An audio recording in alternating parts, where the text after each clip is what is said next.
The desert night pressed heavy, black clouds rolling low across the sky as if the heavens themselves wanted no part in what was happening below. Rain spat in thin streaks, carried sideways by the wind, and the hiss of it was broken by the crunch of boots grinding gravel.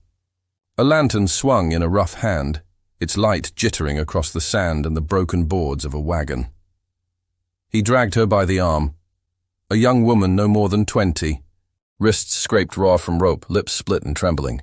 Her eyes carried that hollow look of someone who had begged too many times and been heard too little.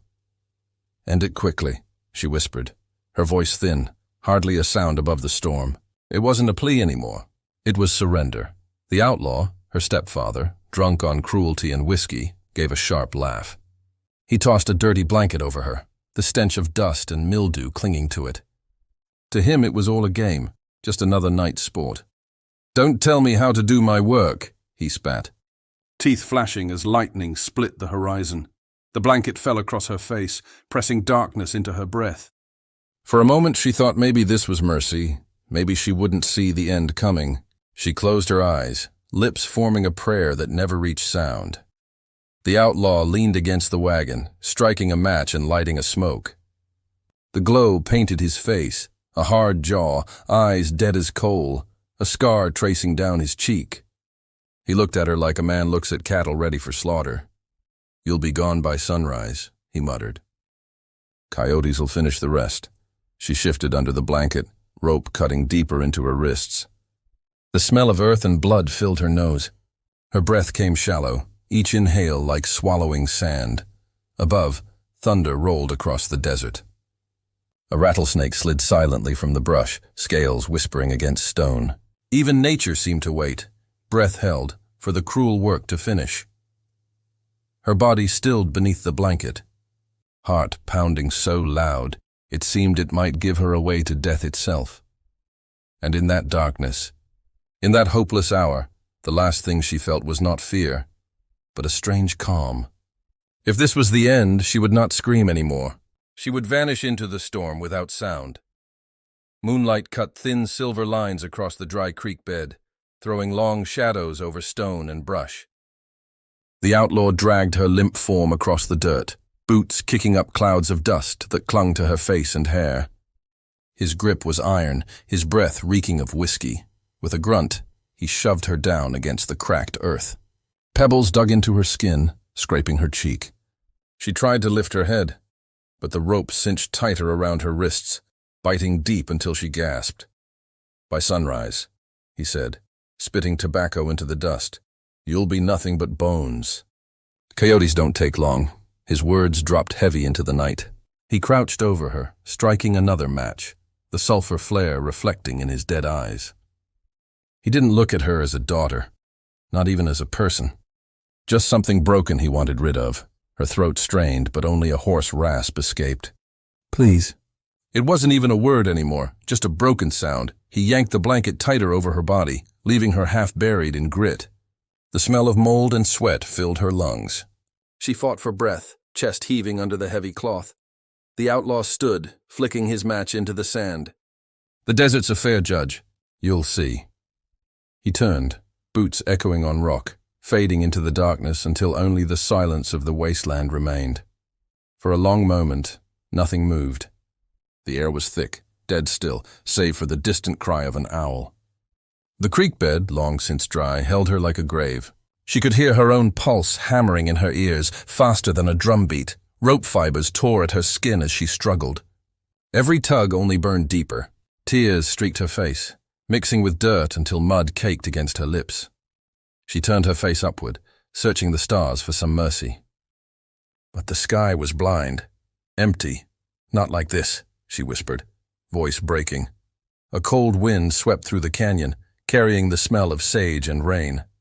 Coyotes answered in the distance, their cries sharp and hungry. Her body shivered against the earth, and in that moment she understood. No one knew where she was. No one was coming. She closed her eyes, breath shallow, a prayer trembling on her lips. The desert held its silence, waiting, listening, as if time itself had paused to see if she would survive the night. The desert wind shifted, carrying with it the faintest sound, Not the cry of a coyote, nor the whisper of a rattler, but something softer, fragile, like breath torn from a dying throat. It reached the ears of a man riding slow through the dark. The rancher's horse snorted, uneasy, hooves crunching against stone. He reined it in, lantern swinging at his side. The glow cut through the black, spilling across cactus and brush until it caught on a shape lying crumpled in the dust. He dismounted, boots sinking into sand. The closer he stepped, the heavier the silence grew. He crouched, reaching for the edge of the filthy blanket. His fingers hesitated, afraid of what lay beneath. With one steady pull, he lifted it back. His face went pale, beneath. The young woman lay bound, her skin streaked with dirt, lips cracked, lashes wet with tears that hadn't fully dried. Bruises mapped her arms like cruel signatures of suffering. Her chest rose shallowly, but she was alive, barely. The rancher's breath caught. He whispered almost to himself, "Lord, have mercy." Then louder, firm, "Hold on, girl. Ain't nobody ending you tonight." Her eyelids fluttered. For a moment her gaze locked on his, frightened, searching, mistrustful. She tried to form words, but only a broken whimper escaped. "Hush now," he said, voice rough but steady. He pulled his knife from his belt, slicing the ropes from her wrists. The cord snapped, and her hands fell limp into the sand. He lifted her gently, wrapping his coat around her trembling frame. The horse shifted again, stamping nervously, as if sensing the cruelty that had stained the ground. The rancher hoisted her into the saddle, climbing up behind to steady her frail body against his chest. Above them, clouds tore apart, revealing a thin slice of moonlight. It bathed her face, softening the pain, as if heaven itself had spared her one last chance. The rancher gritted his jaw, lantern swinging from the saddle horn. He looked once more at the empty desert behind him. Whoever left her to die was still out there. He whispered into the wind, a promise carved deep. "She's safe now, not while I draw breath." The horse turned, hooves striking sparks on stone, carrying them both away into the waiting night. Dawn broke slow over the plains, painting the horizon in soft gold and pale rose. The rancher's cabin stood against that light, rough-hewn logs, smoke curling from the chimney, the scent of ash and saddle oil lingering in the air. He pushed the door open with his shoulder, carrying her in his arms. Hinges creaked, dogs barked low from outside, then settled as his steady voice calmed them. He laid her gently on the narrow bed near the fire, where the warmth licked across her shivering body. For a long moment he stood there, hat in hand, staring at her, torn between anger at the cruelty she had endured and the quiet determination to keep her safe. He set his lantern down, then went to work. Water sloshed into a basin. A cloth wrung tight. His hands, scarred from years of labor, moved with surprising gentleness as he cleaned the dirt from her face. She stirred, eyelids flickering. Fear surged through her eyes as she saw him hovering. She flinched, pressing herself weakly against the headboard. "Easy now," he said softly, voice low and graveled. "Ain't no one gonna harm you here." Her lips parted. Why'd you bring me?" Her words cracked, hoarse from thirst. He poured water into a cup, steadying her trembling hands as she sipped. "Because I couldn't leave you in that creek bed. Not while I still had strength to carry you." She lowered her gaze, shame mixing with disbelief. "He always comes back. He always finds me." The rancher's jaw tightened. He leaned back, the firelight flickering across the hard lines of his face. "Then let him come. This house won't open its door for men like him." Silence fell, broken only by the pop of the fire. Outside, the first birds began their calls, the world slowly waking. Her breathing steadied, though her hand still trembled. She glanced toward the window, where the morning light spilled across the wooden floor. For the first time in years, it seemed, she allowed herself to close her eyes without fear. The rancher rose, pulling the quilt higher around her shoulders. He stood at the doorway, watching dawn stretch across the land, a rifle leaning by the wall, and in that quiet moment, he knew this fight was no longer hers alone. The sun sagged low over the town, casting long shadows across the wooden boardwalks and shuttered windows. Dust swirled with every step as the outlaw stalked down Main Street, his spurs jangling, his eyes sharp and hungry. The saloon doors creaked as he pushed them open, voice cutting through the lazy hum of the evening. "Anybody seen my girl?" His words carried a weight, half threat, half possession. The barkeep froze mid-polish, eyes dropping to the counter. Two old ranch hands in the corner shifted uncomfortably but said nothing. The outlaw smirked, spitting a stream of tobacco into a spittoon. "She'll come crawling back," he muttered, loud enough for all to hear. Always does. Word traveled faster than wind in that small town. By sundown, it reached the rancher's ears. He stood by the corral, hat pulled low, hands steady on the fence post as his dogs growled low in their throats. The girl sat inside by the fire, unaware that her nightmare had stepped back into the world. Hoofbeats broke the quiet, slow, deliberate. The outlaw rode up the dirt road, horse foaming at the bit, his shadow long and jagged across the pasture. He stopped just shy of the fence, eyes narrowing at the sight of the cabin. The rancher stepped forward, rifle in hand, lantern light flickering across his face. "She's here, ain't she?" The outlaw's voice slithered like venom. The rancher's grip tightened on the rifle. "You best turn that horse around." "She ain't yours anymore," the outlaw grinned, leaning in the saddle. "Ain't yours either, old man. Don't play hero.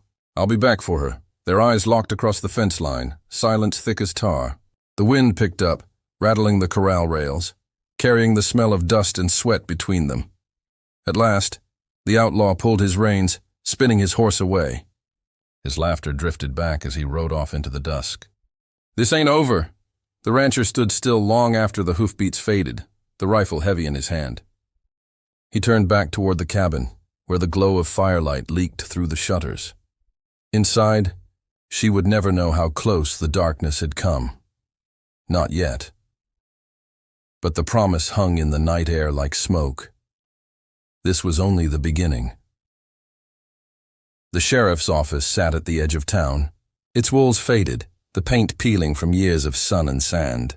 A single lantern burned inside, casting long shadows across maps, unwanted posters nailed to the walls. The sheriff himself sat behind a desk, weathered hands wrapped around a cup of cold coffee, eyes heavy with years of watching men destroy themselves. The door creaked open. The rancher stepped in, hat in hand, boots heavy on the plank floor. Behind him, the young woman lingered in the doorway, her shawl pulled tight, fear written clear across her face. The sheriff looked up, brow furrowing. "What brings you out this late?" The rancher's voice carried a quiet fire. "It's him. He's back, and he won't quit." The sheriff leaned back, studying the girl. Her bruises spoke louder than words, yet her silence weighed heavier. She finally whispered, "He'll kill me if you send me back." "He always said the law won't stop him." The sheriff exhaled slow, eyes dropping to the desk. "Truth is, without witnesses, without papers, my hands are tied tighter than yours were." His gaze hardened. The law moves slow, slower than bullets. The rancher stepped closer, fists clenched at his sides. "Then maybe it's time the law kept pace." "If you can't protect her, I will." The sheriff's jaw worked, tension thick in the room. He set his cup down, the sound sharp against the wood. "You don't understand. He's got men, a gang that answers to him. If you stand in his way, it won't be one man at your door. It'll be 5, maybe 10. The girl's breath hitched, tears gathering in her eyes. She whispered, "I can't run anymore." "I can't." Silence filled the office, broken only by the ticking of a clock on the wall. The sheriff rubbed his temple, the weight of law and mercy pressing down. Finally, he looked at the rancher with weary resolve. "You keep her hidden. I'll do what I can, but I can't promise it'll be enough." The rancher tipped his hat low, eyes burning like embers. "Enough or not, she's not going back." "Not while I'm standing." The sheriff watched them leave, the lantern's glow stretching their shadows long across the dusty street. He knew what was coming, and he knew the law might be too late to stop it. Night settled heavy over the ranch, the kind of black silence that pressed against the windows and made the fire crackle louder. The young woman sat curled in a quilt by the hearth, eyes darting to every creak of the timbers. The rancher stood near the window, rifle leaning against the wall, his shadow tall in the lantern light. Then the dogs barked. Fierce, wild, not the kind of bark that came for rabbits or stray coyotes. Their hackles were up, their growls rolling low and mean. Hoofbeats followed. Slow at first, then many. A dozen riders, maybe, the rhythm heavy and sure. The night wind carried the stink of sweat, leather, and smoke. Out of the dark, torches flared.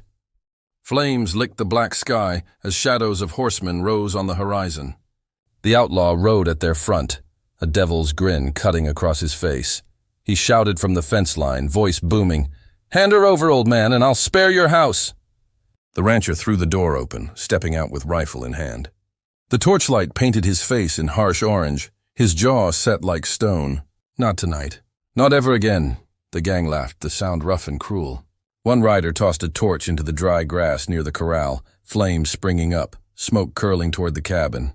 The horses snorted and stamped, eyes rolling white in fear. Inside, the young woman pressed her hands to her mouth, tears spilling as she whispered to herself, "Not again."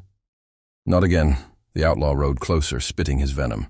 "You think you can stand between me and what's mine?" "She belongs to me." The rancher raised the rifle, steady as a man who had nothing left to lose. "She belongs to no one, least of all you."